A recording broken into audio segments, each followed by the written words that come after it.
I'm originally from Bangladesh. Currently, I live in California. Before coming to the United States, I studied at Moscow State University in the former Soviet Union, earning my undergraduate degree in physics. During the early part of 1980s, I lived in the dorm of Moscow State University. The dorm was part of a giant building. This is one of the seven so-called Stalin high-rises of Moscow, and this building was the tallest of all. I was profoundly affected by the immensity of the building. Even though I lived there, I still could be disoriented by its structure.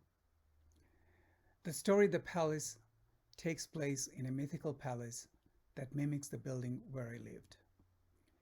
In the story, it is the only structure that survives a worldwide deluge or climate change.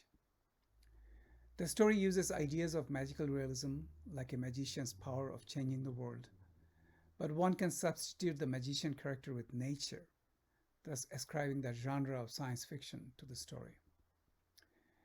A part of the story is built on diary entries, so it can be called epistolary, but the main thrust of the story is about isolation and loneliness. The protagonist, maybe the last person alive, was searching for companionship and found that companionship in the palace, only to discover that the palace itself is changing. The Palace is the first story that I wrote. That was in 1984.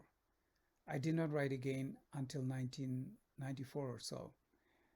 I don't think I ever wrote another story in the style of The Palace.